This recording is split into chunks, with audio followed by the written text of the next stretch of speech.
This is Haymaker Combat Sports. Hear it here, coming straight from the source. Only with the real, they ain't here to dress it up. Sweet science, MMA, you can get it all from us. Trust, 5 stars cause it's live. And through the fight game, we can guide ya. Slick talking, putting them in caution. Passing all the goals cause the audio is awesome. What you waiting for? Spread the word, tell a friend.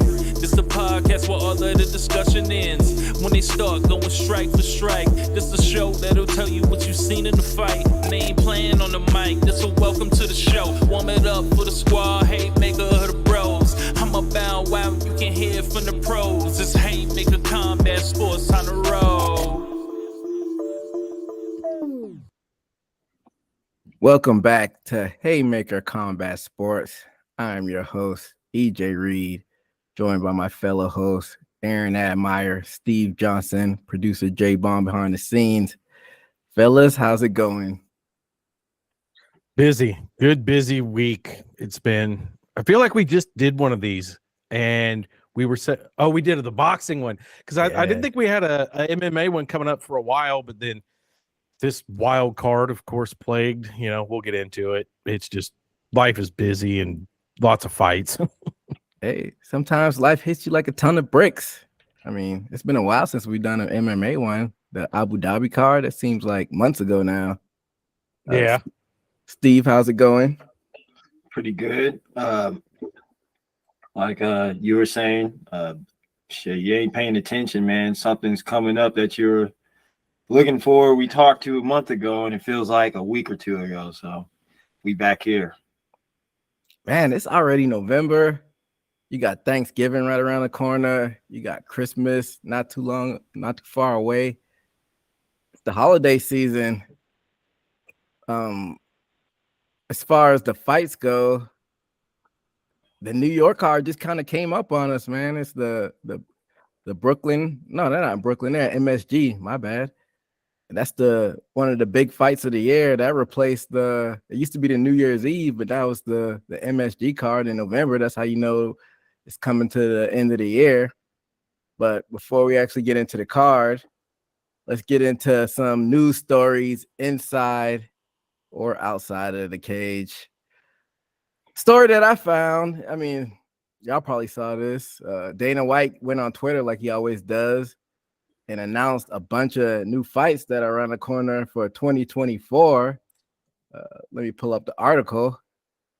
Dana White got on Twitter and announced the fights happening for January, February, and in March. The January fight is going to be Sean Strickland versus Dricus du Plessis. The February fight is going to be Alexander. That's a fucking badass fight. Oh yeah. The February fight is going to be Alexander Volkanovski coming back to the cage to face Ilya Topuria, my bad. And then we have Sean O'Malley versus Marlon Vera in that rematch. So I want to ask, which one of these fights intrigues y'all the most out of these 3 fights that are announced? Sean Strickland and du Plessis. I think that's a banger of a fight. I mean, they're going to throw down. The other ones, I mean, I'm not a Sean O'Malley fan, but I said last time since he won that I would cheer for him next, but it doesn't mean I'm excited to see him fight. And then Volkanovski, I think it's too quick of a turnaround for him. Dude's got, kicked in the head like 3 weeks ago. I don't think he's ready to come back and fight.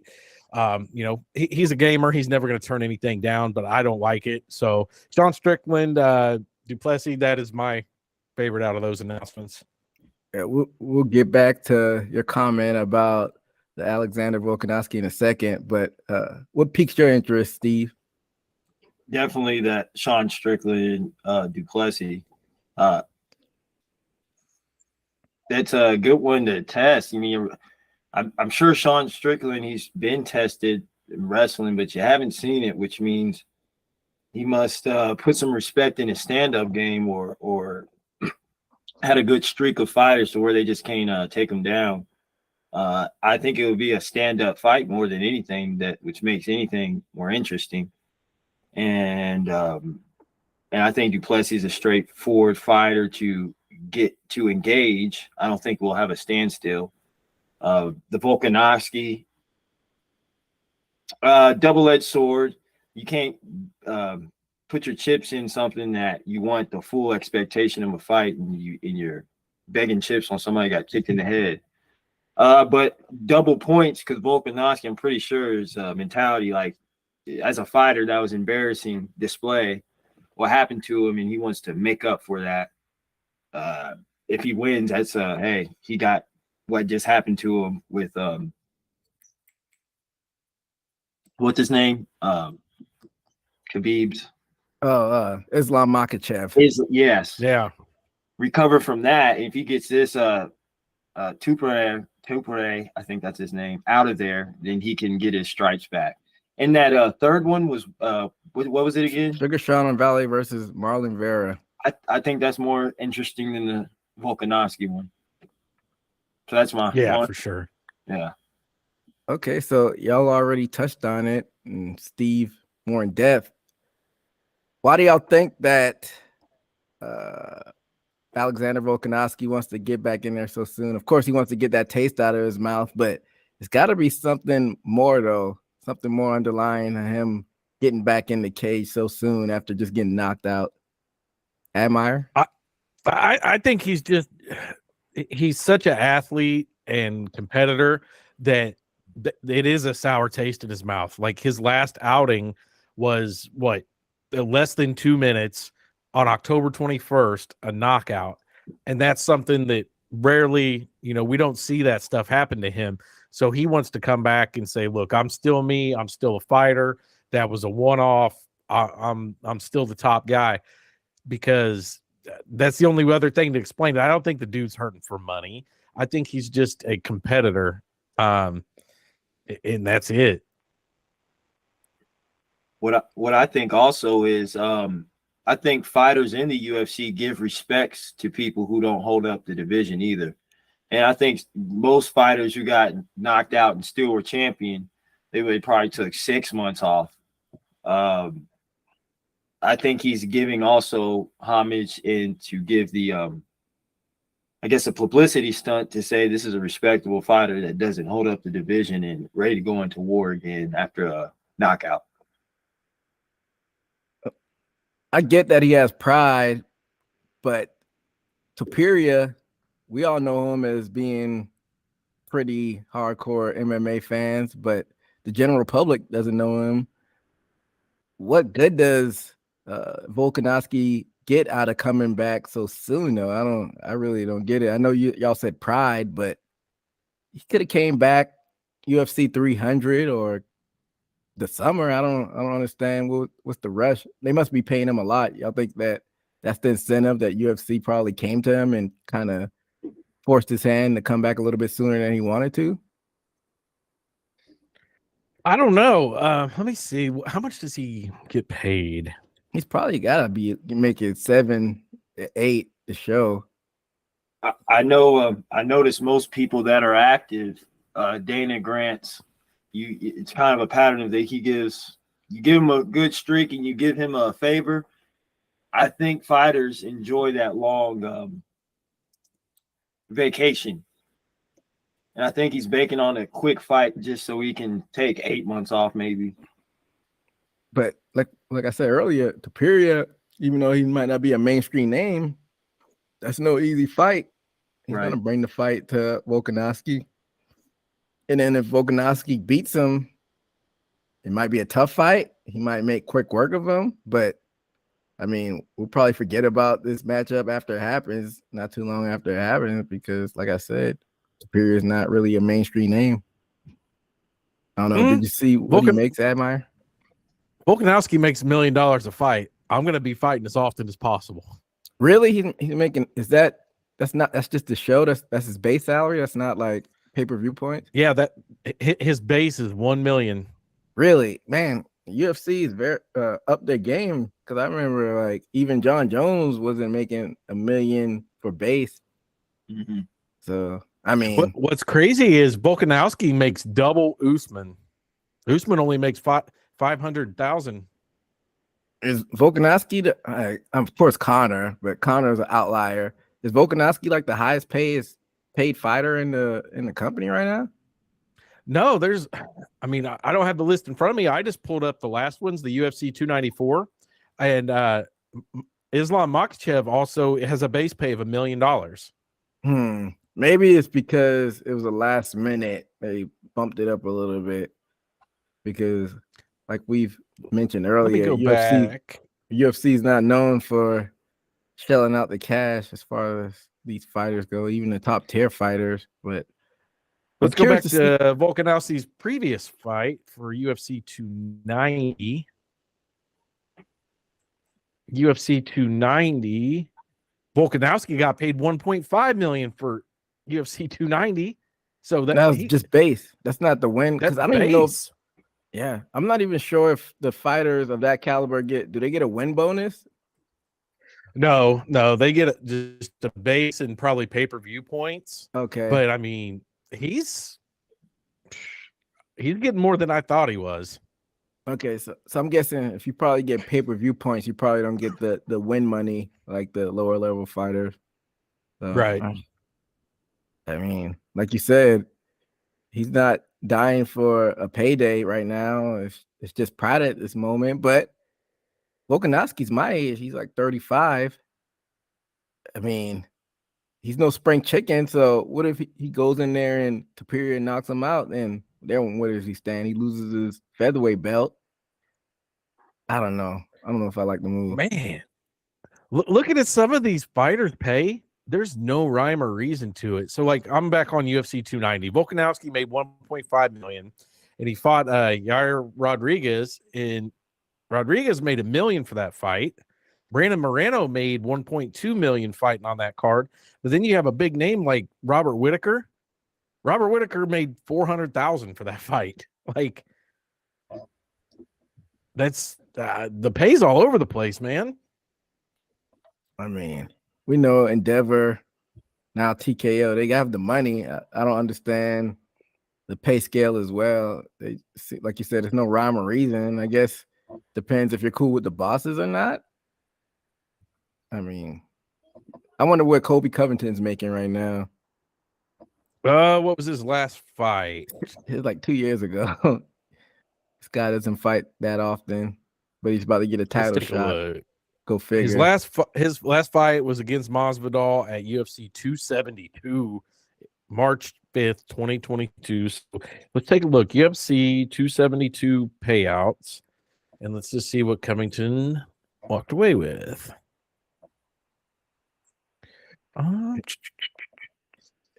He's probably, I can't see him making less than 800,000. What's your guys' guess on Colby Covington? I say it's between 7 and 8 base. And Colby Covington makes a base pay $500,000, $500,000 to win. Okay. He got a $50,000 performance bonus and $11,000 in sponsorship. So he made $1,061,000 for that fight. Okay, so he didn't get any pay-per-view points. I'm thinking not. I think that's how it is. If they get win bonuses, then they don't get pay-per-view points. But I mean, if I'm Colby Covington, I want a base pay and pay-per-view points. You know how many people tune in just to watch him lose or talk shit on the mic? Like, I would want the pay-per-view points.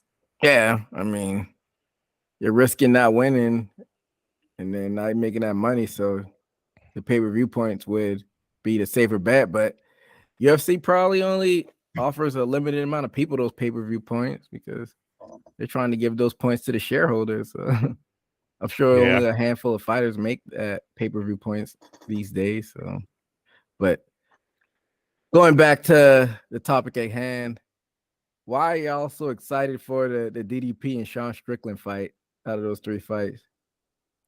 I mean, Sean Strickland is the fresh champ, you know, and he beat somebody that we didn't think he was going to beat. We all were betting against Sean Strickland, and he did it in a pretty good fashion. Like, he looked really good in that fight.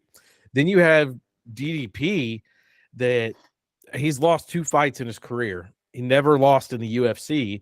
And the guy has beat a lot of big names. He's knocked out a lot of big names, and he's very versatile.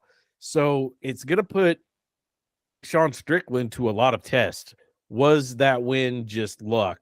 What kind of adversity can he handle? I think it's just going to be a banger. I think it's going to be a back and forth battle. Steve? Same here. I don't see too much of a difference to not make this a good fight. I mean, based off of Sean Strickland's middleweight run to the top, how good he took out the number 1 middleweight in multiple sports, kickboxing and MMA, and Duplessis to come in and get a win over Whitaker like that. Like I said, if it does go into the ground, it's going to be transitional, backup, striking again. And if so, like I said, it's going to be a transitional MMA match that I can perceive. I don't think it's going to be a stalemate. Of course, we saw Sean Strickland press the action in front of the face of who we call one of the number 1 middleweight strikers. I think it's going to be a banger. Yeah. So DDP's last 3 wins are Robert Whitaker by TKO, Derek Brunson by TKO, and Darren Till by submission. So DDP has 20 wins. 9 of them are knockouts, 10 of them submission, only 1 decision. So this dude, it's not like he's getting a bunch of submissions or he's getting a bunch of knockouts. He's doing it both ways. He's very well versed in MMA. Like, he's got a lot of tools. He has all the makings to be a champion. I mean, I get people have recency bias, but a lot of people forget a lot of those Sean Strickland fights. He came in talking a lot of big shit, but then had those pillow hands and had some like mid performances, and he won a lot of those. But and the ones he got beat, he got knocked out. Who knocked him out? Pierre. That was devastating. Yeah, Pierre, I did. Yeah, so I don't know. It could go either way. Either this could be a banger or it could be a stinker. I'm surprised y'all didn't pick the Sean O'Malley and Marlon Vera. They got some bad blood going into that one. O'Malley's kind of the flavor of the month.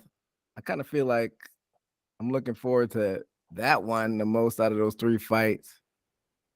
Vera beat him already too. But the thing is, Vera's only got like his last 2 fights. He's got a win and a loss. He hasn't like put anything together. Oh yeah, he's not deserving of it really, but he beat the guy who has the championship. So that book writes itself right now. And wasn't it? I don't know. Go ahead. It just feels throwing Vera in a title fight.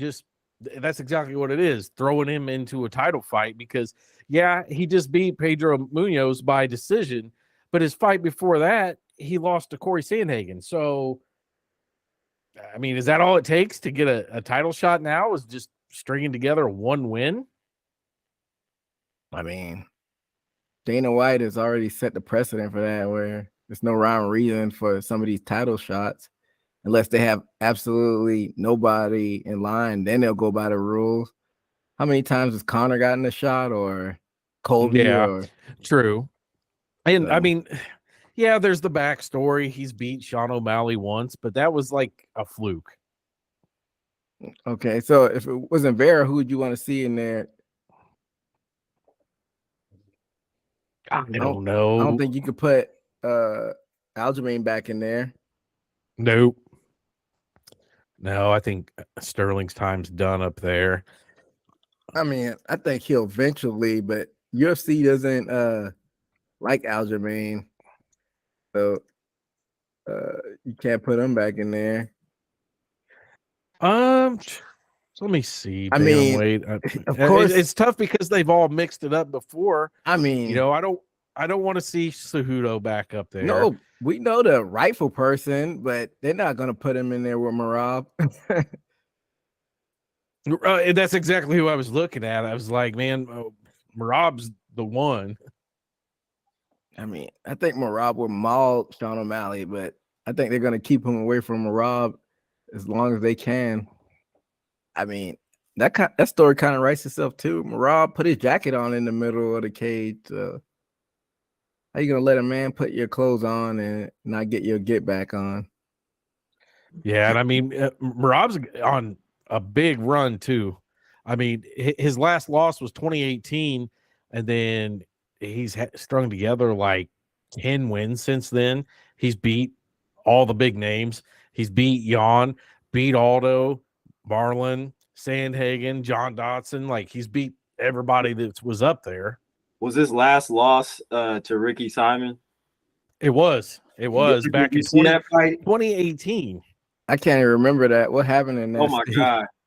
This was the first match to where I was like, oh my God, it's like, are we going to see a death on a UFC match? But he was winning the whole match. And the thing is, I think Marab should have stayed. He won that fight because they overturned it and gave it to Ricky Simon and say he was passed out. But for like a good 45 seconds, had him in a he was on bottom while Ricky Simon turned over and had a guillotine, right? And he was kicking, and it looked like he was kicking on instinct, like kind of how Holly Holm did when Misha Tate got her, but he was doing it with his legs. But it's like he was kicking and kicking, making it seem like the ref was he was engaged. But if y'all go back to see that fight, he was literally the brain was going off of instinct, and then when he let go, it's like looked like he passed out. And then he's like, he passed out. And he was like, no, I didn't. And then somehow they gave it to Ricky Simon. So Simon got the submission win? Yeah. If you see the fight, you can see he should have won that, but he was in danger. Ricky Simon wasn't letting go. He wasn't letting go. And for some reason, a nerve in his brain was making him still kick. But I think he was still conscious a little bit. Was it a technical submission? I think it was. Technical submission, 5 minutes of round 3.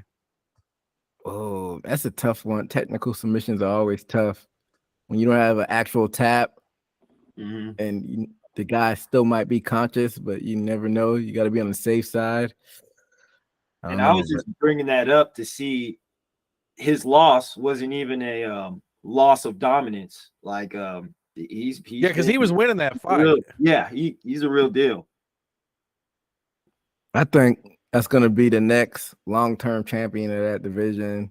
I think Aljamain will probably go up to featherweight because they vow not to fight each other, and I think Marab's going to be that guy. So I think they're going to keep Sean O'Malley away from him as long as they can, because I think that's Dana's next little son now that Conor is all over the place and we don't know what he's going to do. I know Admire said he's supposed to be fighting at 300. Yeah, I think you're right, man. I think Sean O'Malley is in the good graces of the UFC. He's huge on, social media, his own, but he's also been on a lot of the major podcasts. There's like 5 to 10 major podcasts, Theo Vaughn and a couple of those, and Sean O'Malley's done them all. So he's the new poster boy, I believe. Yeah, he, like you said, he's all over social media, TikTok, that generation, borderline Gen Z, the younger millennials, and he's got that on lock. So, but I feel like he's more of a one-trick pony. So I don't know if he's going to be a long-term champion, but time will tell. But we definitely got a lot of fights coming in the early part of 2024 to look forward to. But any stories come across your radar, Admire? Deontay Wilder, I think you even posted this in our chat, but Deontay Wilder talking about he wants to try his hand at MMA. Won't happen. I'll just go ahead on record and say now. Not because he would lose, but because we can't afford to pay Deontay Wilder to come over into this world. I don't even know, but I'm going to look up his pay for a fight. I bet it's in at least 10 million. He made $20 million to fight Tyson Fury. That's his base pay. You said how much? And $20 million. Oh yeah. There's not an MMA company that can afford to bring Wilder over. That's why you see MMA fighters go into boxing. That's where the money is. You won't see a boxer of that caliber that's in the top 5 come over to MMA just because they want to try it. It'll never happen. So that it's a story, but to me, it's a non-story.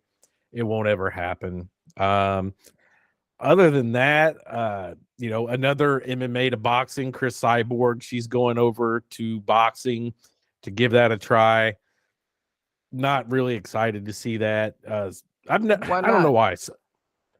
I've never been a Cyborg fan. She was dominant for years, but he was bigger than everybody else. And then I think she got popped for juicing. Yep. She came over here. Nunez smoked her. Yeah, I'm not really excited. You forgot about the featherweight champion part. She did win the featherweight championship, which I don't think is a thing anymore. I've never been a big fan of her. I don't do Twitter much. Back in the early 2010s, I was big on Twitter, and I talked shit to her. I was like, "You look like Bigfoot Silva," and she actually replied to me. Man, that was pretty mean of you. You get canceled nowadays. I know, dude. I felt so bad after that. I was like, "Oh, she actually seen that." Like that was my first introduction into. Oh, people do read tweets and shit. She responded. She was like, "That's just your opinion." I wonder if it was really her, if it was a handler of hers. I don't know, but I've never been on the Cyborg train, man. I don't know if it was because she was so dominant for so long, but I think a lot of the reason she was dominant is she was just bigger than everybody. What about when she smoked Gina Carano? Yeah, Gina Carano, she was all right. She was all we had for women's MMA back then. She was. If Carano would be no Ronda Rousey, right? But if you're looking at the levels of it, I mean, any woman right now today would smoke Gina Carano. Allegedly. How do you know that? It's just comparing styles and just watching the fights. She was okay, but that's back when there wasn't a lot of women around. There wasn't really any competition. Liz Carmouche could go in there and smoke Carano right now. I mean, Carano's like 40 now. So of course you would. Prime Carano? Who knows? But that's the evolution of the sport. So you're probably right. Carano doesn't have as many tools in arsenal as these new fighters nowadays. So but they dropped the ball on not having Carano versus Rousey. I think it was like around circa 2014 or 2015 where talks were on the table and they never pulled the trigger on that one. And then I think Rousey got knocked out not too long after that. So they would have made a lot of money. Let me see. Carano's last fight was the Chris Cyborg fight in 2009. Jeez. And I think Carano was really into doing like movies and TV stuff by then. So I didn't think it was ever going to happen. Yeah. I know we're not a political show, but Carano dropped the bag when all of her Twitter rants, she got dropped from Disney. Yeah. I mean, dude, she was set up for life. But yeah. Talk about, fucking up your career. Yeah. I mean, you can have your opinion on stuff, but when you're working for Disney, just shut the fuck up and get your money. Yeah. Keep your beliefs to yourself if you're getting the bag. Fuck, man. Yeah. But going back to Cyborg, you say you're not excited to see her box. I mean, you don't think she'll bring in ratings if she puts on a pretty decent fight? I think it depends on what opponent. I don't think, have they named the opponent yet? I don't think so. And I mean, she's had 2 boxing matches already that she's won, both by unanimous decision. They were both in 2022. I mean, she's not bad. I don't know. maybe she'll go over there and do good. We just saw Ngannou do good over there. Maybe she might go over there and bring that MMA style boxing and just kind of throw everybody off. I don't wish her any bad. It's not something that I would specifically watch. If it's the only thing on that night, I will. What about Cyborg versus Clarissa Shields? I'd watch it. I'll end up watching it. I talk big shit. Steve, what do you think about a Cyborg versus like a Clarissa Shields? I can see that, and that's the only, I would say, interest she would have to have any eyes on her. Clarissa Shields, somebody that's tried MMA, MMA fighter who wants to be a boxer. Now you're fighting somebody who tried MMA, was a predominantly professional boxer. Try your luck in the best boxer. That type of advertisement. That's the only thing she's got. She had a stigma from her. She was a big fish in a little pond. She came over in the UFC, and for real, how many fights she had in the UFC? Cyborg? Probably like 4 or 5. See, I don't even remember it. The only one I remember is when she got starched. She in the UFC, she had 7 fights in the UFC. I don't even remember all them. Wow, that's crazy. That's mind blowing in my mind. I thought she had like 5 max, but she has 7. I thought it'd be like 2 or 3. Nah, I knew she had more than that. She was the champion. She defended it a few times. I know she faced what's the tall girl's name? Man, I'm blanking on it. Australian girl. I think she Megan. Her last name is slipping my mind. I want to say she faced her. She fought Leslie Smith, Lena Landsberg, Tanya Evinger, Holly Holm, Yana Kunisakaya, Amanda Nunez, and Felicia Spencer. So she faced Spencer after Nunez? Yeah. Oh, wow. I didn't realize. I thought Nunez sent her out of the organization. I didn't realize she had a match. I did too. I thought, damn. Did she finish Spencer? No, decision. I think I vaguely remember that.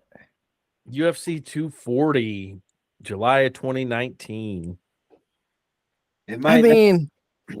What is she still fighting at this point? I guess to make money. So I think everything is a money move for her going forward, because what does she have to prove fighting in these lower organizations like Bellator? I think Bellator is about to fold if they haven't already, because Showtime is out of the boxing and MMA business. So I guess she's just trying to make money at this point. Well, on the last Bellator that she fought on, Bellator 300, she was the highest paid on that card, and she only made $300,000. She only made $300,000 total. Yeah, and that's what I'm finding. Yeah, $300,000 for her win over Kat Zagano. Huh. Yeah. How old is Cyborg nowadays? Now she is 38. Yeah, so she's just trying to get the bag at this point. I don't blame her, but she's got to think about her long-term health as well. She's getting punched in the head, and boxing, they have those bigger gloves so you can keep getting hit in the head and not get knocked out. Long-term brain damage. But, if she goes over there and fights Shields, it's kind of what we just saw with, Ngannou being, the heavyweight champion at one time, one of the biggest and baddest fighters, fighting the big champ over in boxing. Cyborg, she kind of has that, she was the biggest and baddest, definitely one of the biggest female MMA fighters. And, Shields is one of the probably the best female boxer there is, undefeated, holds like every freaking middleweight title there is. Another thing to mention, maybe not the same scenario they left from the UFC, but maybe she sparked an idea because they kind of have the same outlet versus they left on bad terms with Dana. It's almost like they got blackballed. And Francis showed that you can overcome Dana's wrath, and come out good. And maybe she's trying to try the same thing. Yeah, y'all both have some good points, but I'm definitely gonna tune in, but I don't know how much this is gonna be a needle mover as far as the culture of boxing in general goes. But hopefully she gets her bag. It won't have the hype going into it, but if Cyborg somehow wins, then it'll get the hype afterwards. See, I hope what doesn't happen is where a good thing happens and then everybody tries to homogenize it, and then it's all a fake copy. You know what I'm saying? You're putting on fights that ain't even interesting. I like to keep fights like the Francis Ngannou was a big moment. We need to throw a big fight after that, and not throw anything soft after that, or else it's just gonna it'll be like a domino effect of people trying to do it, and it'll water it down. You won't have the best MMA fighter fighting the best boxer. You're going to end up seeing some mid-level guy go over and just get his ass kicked in boxing because, Gervonta Davis just beats the shit out of him. Mm-hmm. Yeah, what do y'all think about that? Speaking of Gervonta Davis, Sean O'Malley says he wants to fight him, of course, but what was it? Shakur Stevenson says he wants to face Sugar Sean O'Malley right after that Francis Ngannou fight. Y'all interested in that? Nope. Gervonta Davis is my favorite boxer, and it's not going to happen. I mean, the dude is just he has the potential to go above and beyond what Floyd Mayweather did. The guy's just so good, and there's too many good boxing matches. I want to see Shakur and Gervonta fight. I want to see Gervonta fight like Lomachenko and all those guys, all the big names, while they're still in their primes. I don't want to have a Manny Pacquiao, Floyd Mayweather thing happen where it happens after they're, out of their prime and always thinking what could have been. I want these good boxers to fight good boxers. They don't need to entertain MMA fighters right now. You said you don't want to see Gervonta and O'Malley. What about Shakur, the one who just recently called out O'Malley? I think Shakur is up there. He's up there with Gervonta and just such a good boxer. Don't waste the time on an MMA fighter. Save those for later. Tyson Fury's the champion. He's getting older and stuff. He can do these little sideshow fights with MMA fighters. But to me, all the lighter weight guys that are still young, I don't want to see them do MMA. Steve, you wouldn't be interested in seeing Shakur get in there and mix it up with O'Malley? I would like to see anything.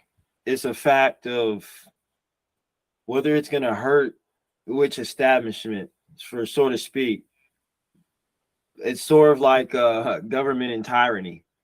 You got a whole bunch of boxing fans that die hard and maybe probably they make more money than pay-per-views and their customers buying pay-per-views, but there's only so long you can keep the sour taste in boxing fans' mouth to where it's like sort of like where we are now in the world. You're kind of used to bad news and you kind of not start caring. You're like, oh, it stops watching. And I hope that doesn't happen to boxing, but they're going to stop taking these champions serious. It's like you want to take an easy fight, and some fighters are taking money fights over their career fights and make an excuse why we can't see the best fights that are available, which is, I think, already was kind of ever since Mayweather retired. I can understand why Mayweather said he carried boxing, because I feel like fights haven't been promoted as such, and I think the Mayweather age was a close of an age. Yeah. I think that's true. I mean, a lot of it doesn't get promoted. Like, I think it was a few weeks ago, Canelo was fighting, and I said something to EJ. I was like, I didn't even hear about this. And I think the Terrence Crawford fight, it got barely any hype behind it. If you don't follow boxing, you don't know that these big fights are coming up. Back when Mayweather was fighting, it was like an event. You knew it was coming up. Like things were happening. You knew what you were doing that weekend. And that's why I like Gervonta Davis. Is I think he's the closest thing we have, because I mean, when Gervonta Davis fights, and even Ryan Garcia, they both fought each other last, but there was a lot of hype. Everybody knew that fight was going down. That was the biggest thing going on. I think Lomachenko had that, but then when he came back, he lost. So I think he lost a lot of hype with that. I mean, Lomachenko's no spring chicken either. He lost to Teofimo. Nobody expected that because Teofimo's so young, but I've always been a Teofimo guy. I think that's one of my favorite fighters, and had a feeling that he was going to shock the world. Well, yeah, both of y'all have good points, but I'd be excited to see it just because the Ngannou situation. He showed that you don't necessarily have to have all the experience to go in there and possibly shock the world, but I think it's kind of a different animal for the lower weight fighters because more skill is involved when you got that quickness. So O'Malley may get embarrassed. Either way, I'm gonna have my popcorn in front of me. I'll be entertained regardless. Either we're gonna see a shit show or we're gonna see something that shocks us. Yeah, I mean, I'm all for it. I'll watch it for sure. I kind of think back to the early COVID days when we were watching the versus things. The battle raps. I wish, because there was one of those every month that you look forward to. I wish there was a big fight like this, like the Fury and Ngannou that happened. I wish they would do a big boxing MMA one every month. Let's just set it now. Let's get it going every month. A big fight, a big crossover. I wouldn't be mad at that. I think this will be the future of boxing. I think we're going to continue seeing these crossover fights. So we'll have to see how it unshakes in the future. But let's get into the actual card this weekend, fellas. We got UFC 295 coming live and direct from Madison Square Garden. And before we go into the main card, talking about the early prelims and the prelims, we got Dennis Bazooka versus Jamal Emmers at featherweight, Joshua Van versus Kevin Borjas at flyweight, John Castellaneta versus Yai Ho Kang at bantamweight. We got Mark Madsen versus Jared Gordon. Then going to the prelims, we have Nazim Sadikov versus Vyacheslav Borshov. And we have Mateusz Rebishki versus Roosevelt Roberts. Then we have Tabitha Ricci versus Lupi Godinez. We all know Lupi. And then on the feature prelim, we got Steve Erceg versus Alexandro Costa at flyweight on the feature fight in the prelims. Any of these fights piques y'all interest? For me, not really. I think they went really light on the star power of the prelims because it was going to be a John Jones card. I mean, the main card was enough to sell it all. So I think they went really light on the prelims. I'll try to catch them, but there's nothing that sticks out like that I have to tune in for the prelims. Steve? Man, I'm looking at it, and even all the way up into the main, I mean, you ain't getting to anybody until the third fight away from the championship fight. It looks very unappealing. Me as an MMA fan, just liking to see skill. I mean, I wouldn't mind it. Sitting at home, nothing else to do. But like you said, Admire, maybe they're counting on John Jones and it just messed up. I feel like they just threw something together real quick. Maybe even a few fighters, like everything was stamped when John Jones was injured, right? I don't know how the card played out before he got injured, but we'll talk about the whole John Jones situation in a little bit. Mm-hmm. But like I said, not a whole lot of star power, but y'all are interested in seeing Loopy. She's been kind of on people's radars. Yeah, that's about the only one that it really does anything for me. And I'll say this, Roosevelt Roberts. I don't know if you're familiar with him, Steve. He was on Ultimate Fighter this past season. I think that was his second stint on Ultimate Fighter. He was a little firecracker. He was about to fight in the house, so I'm pretty interested in seeing what he does. Did he just get back in the UFC? Yeah, he was in the He got UFC knocked previously. out by spinning wheel kick by. Yeah, he got knocked out. I forgot by who, but yeah, that's a dude. Yeah, he looked familiar. Yeah, he was like a big trash talker in the house, and he was about to fight like in the house. And like you said, he already had a stint in the UFC. This is his second stint. That UFC season was a lot of fighters that previously got cut versus newcomers. So this is his second stint. So I'll probably try to catch his fight. But let's get into this main card, fellas. The curtain jerker of this one is Diego Lopez versus Pat Sabatini at featherweight. Who do y'all have in this one? I'm going to take Diego Lopez on this one. Okay. Any rhyme or reason? I'm just more familiar with him. That's all I'm going on. I'm more familiar with him. Who you got, Steve? Like I said, I don't particularly know a lot of these, but I know names ring a bell. And Diego Lopez, most likely I saw him fight. Do I remember him? No, but saying that I recognize him more than somebody I probably haven't recognized, I'm gonna have to go with Diego Lopez. Okay.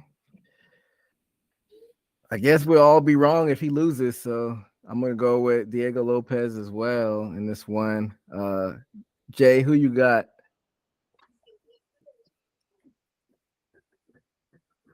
No pick from Jay. No, sorry. My shit wasn't plugged. Sorry, what was the fight? Diego Lopez versus Pat Sabatini. Oh God, I don't even know who those guys are. Who did Admire go with? We all went with Lopez. Okay, whoever's fighting Lopez. All right, so you got some catching up to do. I think you missed the last card, Jay, but you're still within reaching distance of Admire somehow. Oh, that's all that matters, my guy. All right. In the next fight, we got Matt the Steamroller Frivola. And Jay, you might need to help me with this one. This is Benoit Saint Denis. Benoit Saint Denis, mon chum. Yeah, I think he's French Canadian. I want to say he might just be straight up French, actually. Yeah, he might be French, yeah. In the lightweight division. I'm gonna go with the Steamroller Frivola because I'm more familiar with him. I've seen Benoit's highlights and he's no slouch. And I'm gonna go with Matt Frivola on this one. Admire. I'm gonna go with the Benoit because his name sounds like Saint Pierre, but it's Saint Denis, and you know he's got a big. 1. He's 12. He's no slouch. He's 12-1. He's only got one loss in the UFC. He's got a black belt in judo, brown belt in jiu-jitsu. Yeah, and his nickname's God of War. Like, come on. That sounds super intimidating. God of War. Like, what am I about to face in this cage? Your nickname's the God of War? Steve? Well, I'm gonna have to go with Frivola because I'm looking at his past fights and it's looking like Drew Dober ain't no slouch, and it looked like he took care of him. See, Saint Denis. And it looks like I don't necessarily see any very significant wins compared to Drew Dober. I'm gonna have to go with Frivola compared to Jay? Oh, I got to go with the Frenchman, Saint Denis. All right, so we're split down the middle on this one. I like it. The next fight, some familiar faces. We have Mackenzie Dern versus Jessica Andrade in the strawweight division. So Mackenzie Dern has had a kind of an interesting career so far.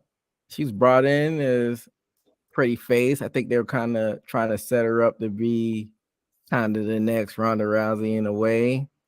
And she had a couple losses, but has bounced back.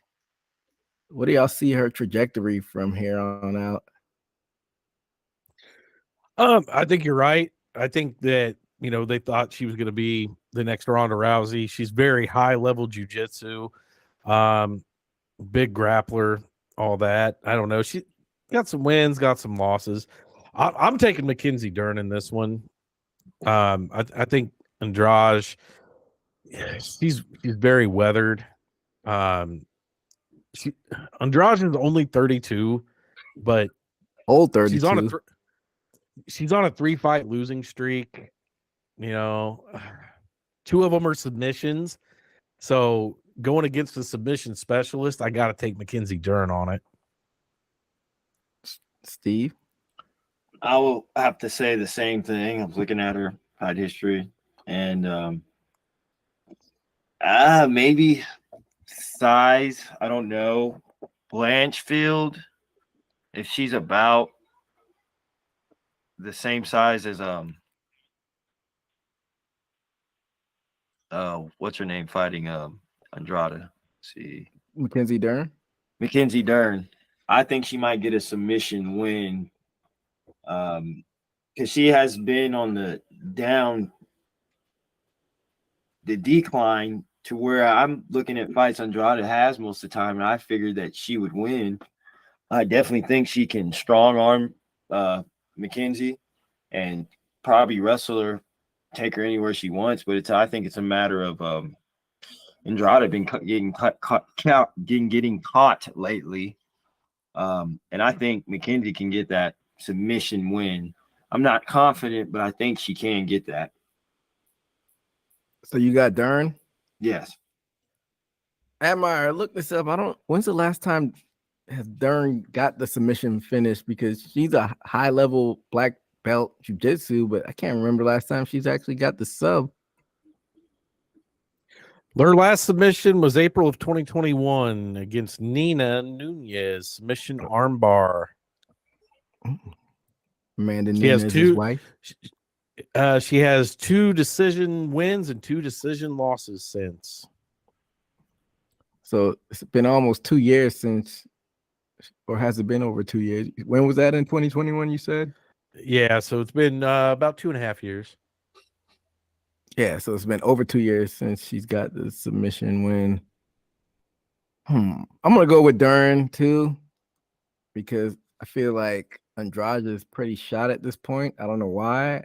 Maybe because she keeps floating between divisions and fighting these high-level fighters, but I don't know. I feel like she would be better suited for PFL at this point, Andrade. I think she could probably be the champion there, but yeah, I think Dern keeps the momentum going and gets the win in this pretty big spot. MSG is a pretty major place to be fighting in. Who you got, Jay? Andrade. Oh, he's the only one that's picking Andrade in this one. I mean, I got space to make here. I got to catch up to you guys. So yeah, good strategy. Good strategy. Let's move on to the co-main event. We got Sergey Pavlovich versus Tom Aspinall for the interim heavyweight title. Before we talk about this fight, let's talk about the happenings that are the reason for this fight happening. John Jones tore his pec while training. He's supposed to be in the main event versus Stipe Miocic, but that fight is now off the table. I don't even know where to start with this one, fellas. What are y'all thoughts on hearing John Jones being out of this fight? It sucks. I mean, it just completely ruins any chances of him and Stipe fighting, because now this is an interim fight between Aspinall and Pavlovich. So that means if John Jones returns, the winner of this fight has to fight John Jones. We don't get the Stipe fight that we wanted. They could have made this a number one contenders fight and said, you know, Jones and Stipe is rescheduled. That's still the title fight. Whoever wins the Aspinall Pavlovich fight, you get to fight the winner of that. But now they messed it up by doing an interim. So I'm not happy with the way they did this. It sucks. We already thought Jones had maybe one fight left in him. So his fight is going to be against one of these guys if he has one fight left in him. It sucks. We don't get, it's kind of like the boxing thing we were just talking about. The big fight that you want to see when everybody's in their prime, you don't get that. You don't get that Stipe fight. So now you're left to wonder, is Stipe the greatest heavyweight, ever? Or, John Jones? You don't know. Steve? Yeah. The big disappointment, I was looking forward to it. I can say could be one of the biggest disappointments of the year, or even the past. Later down the line, we look in retrospect down the past 10 years, this fight might not ever happen again. Who knows? Life changes. I think Stipe would still want to still be in, but how would your body be by the time y'all get to fight and aligned up with to get this fight done as soon as possible? How long does and that's another question. How long does a pectoral injury take? It's supposed to be 7 months or so, 7 to 8 months. He'll probably be back in the summer.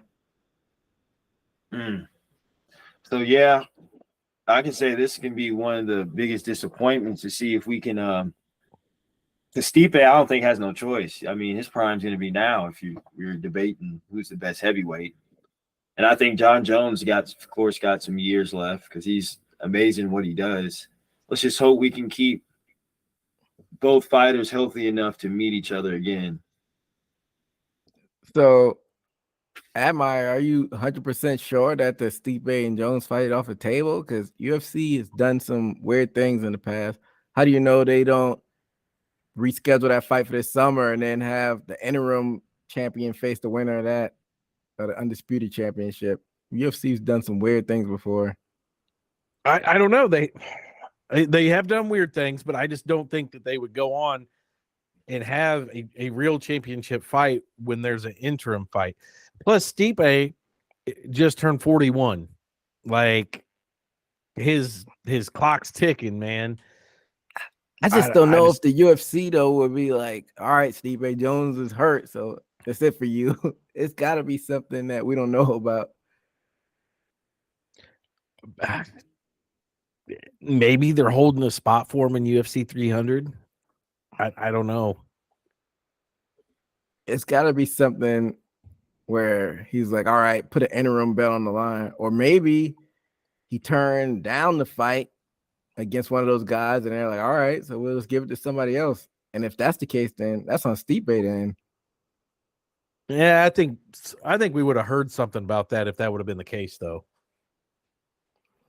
I don't know, but just going off of what y'all said, we got robbed of a banger of a match, 2 all-time greats, and we might not see it again. I'm hoping that something behind the scenes that's going on where we don't know about, where maybe we still see it in the future. Maybe Jones is confident in himself that he'll beat the interim guy, and then we'll see the Stipe fight. But like y'all said, Stipe's no spring chicken, so. Can I chime in with something real quick about John Jones? Yeah. All right. First of all, what a little bitch. Okay. What? Hold on. 2022, Illinois, Hell in the Cell. All right. Cody Rhodes fights Seth Rollins with a torn pec. Why the hell can't John Jones just fight this fight? Well, shout out to Boot to the Face. One is scripted combat, simulated combat, and the other is real fisticuffs. I'm obviously joking. However, I bet you if the fight went on, Cody Rhodes probably would have he would be taking more damage than I think John Jones would in the fight. More bumps. More bumps. That's what I mean. Probably ruin his pec more. So shout out to Cody Rhodes for doing that. But John Jones is a bitch. He'll always be a bitch. I don't like the guy. I will not let you besmirch the good name of John Jones. He's a wild boy outside of the cage, but he's undeniable in the cage. He's undeniable, but still a bitch. And I know you're Canadian, but GSP is number 2 all time. John Jones is the GOAT, in my opinion, respectfully. But let's get into the predictions for this interim title fight. I'm going to go with Pavlovich. I think he's going to knock him out. Second round. Who you got, Admire? I am going with Sergey as well. And the reason I'm going with that is he's got the biggest reach in the UFC. I mean, he's got a huge reach. He's Russian. He does combat sambo.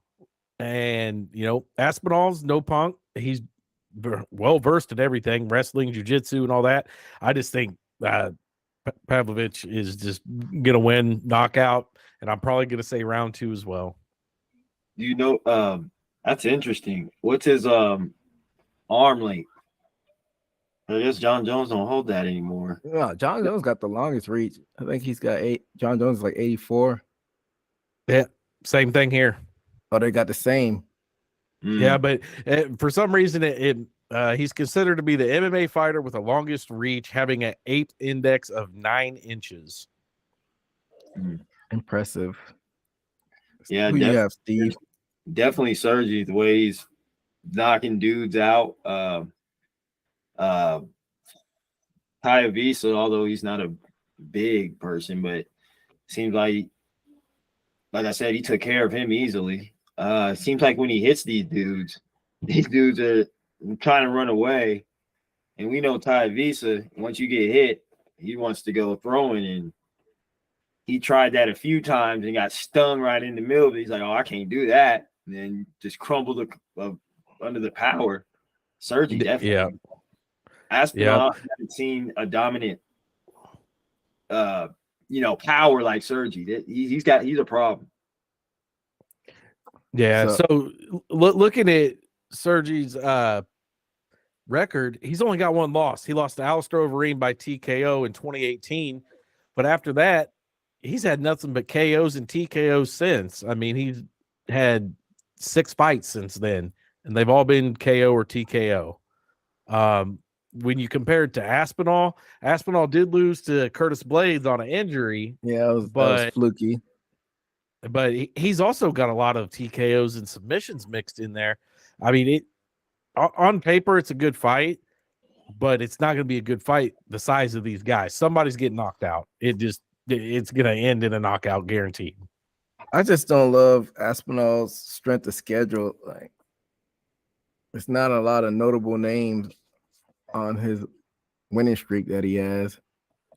No, the biggest name on there is Alexander Volkov or Andrei Arlovsky, and I mean Andrei Arlovsky is 45 maybe these days. It's not 2004 Andrei Arlovsky.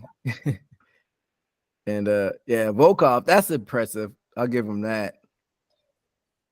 And Tabura, that's not a bad win either, but I don't know. I like Sergey. He's got the Blades win. He's got the Tai Tuivasa win. Derek Lewis. Yeah, I forgot about Derek Lewis. Finished them all. Maurice Green, who's John Jones' training partner. Excuse me. So, yeah. I think I'd be interested in seeing John Jones versus Sergey, even though, it'd be a shame not to see Stipe in there. But Time will tell. Who you got, Jay? I'm gonna go off on a limb and say Aspinall. I can't hear. I'm gonna go with our boy Pavlo with Papai over Sergey? there. Yeah. All right. We all 4 have Sergey. Let's get to the main event for the undisputed light heavyweight champion. You got Yuri Prohaska versus Alex Pereira. And Yuri, he never lost his belt. He lost it due to injury, so he's kind of the uncrowned champ. This is a tough one. I think Pereira was rushed getting this title shot. He's only had one light heavyweight fight in a ho-hum fight. But coming off an injury, that's tough too. But I'm gonna have to go with Yuri in this one to get his belt back. Who you got, Admire?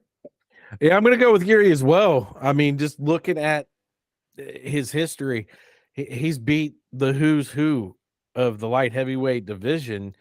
He hasn't lost a fight since 2015. He does it with style, man. He's unorthodox in there. He's style on you. Like, so his last few fights, he's beat Glover Teixeira, Dominic Reyes, CB Dalloway, Maldonado, King Mo. I mean, he's got a lot of big names on there, you know. And Dominic Reyes, you know, he went the distance with freaking John Jones. Yeah, he did. And then went on a terrible losing streak after that. And still talks about beating Jones. But I digress. Steve, who you got? Man, so difficult to choose.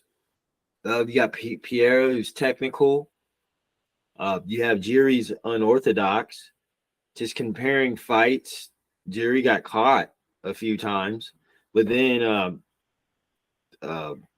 Israel showed that he's vulnerable with a one shot. Hold up. Izzy rocked him? I can't even remember that. Pierre. Oh, Pierre. I Izzy- was thinking about Erie because no, he didn't face Erie. He faced Polish Power. My bad. I'm mixing up my fights. He faced Polish Power for the light heavyweight belt.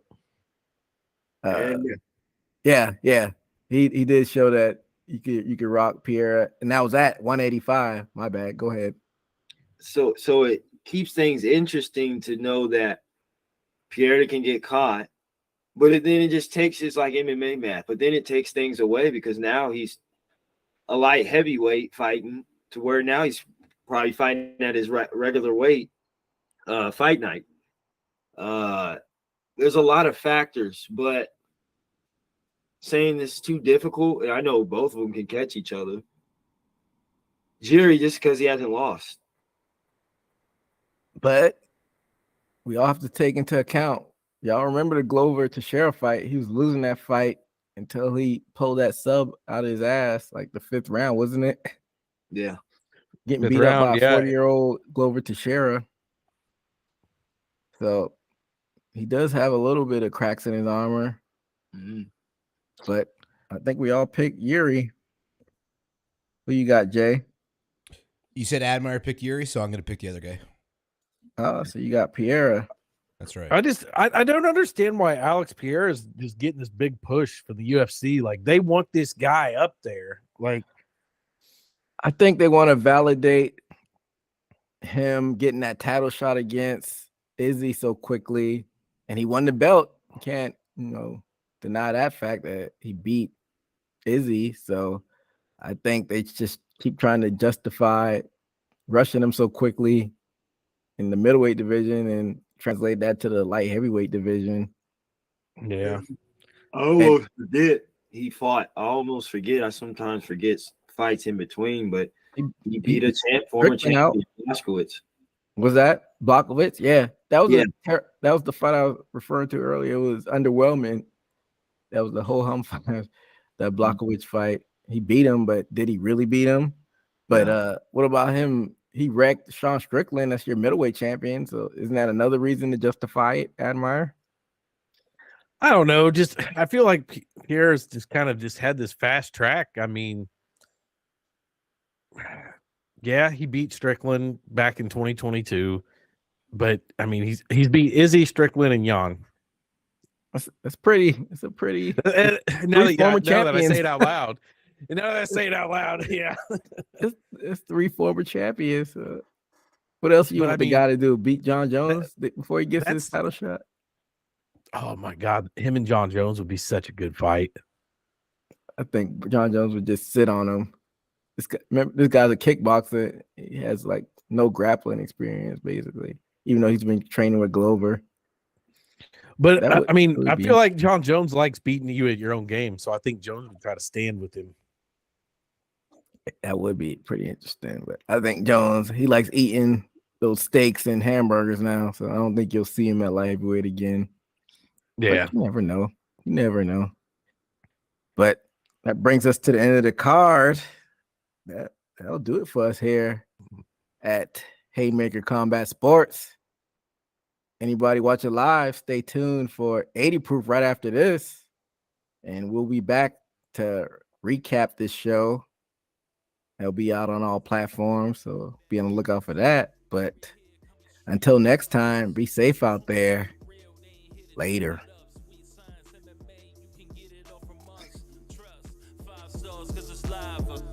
And through the fight game, we can guide you. Slick talking, putting them in caution, passing all the goals, cause the audio is awesome. What you waiting for? Spread the word, tell a friend. This the podcast where all of the discussion.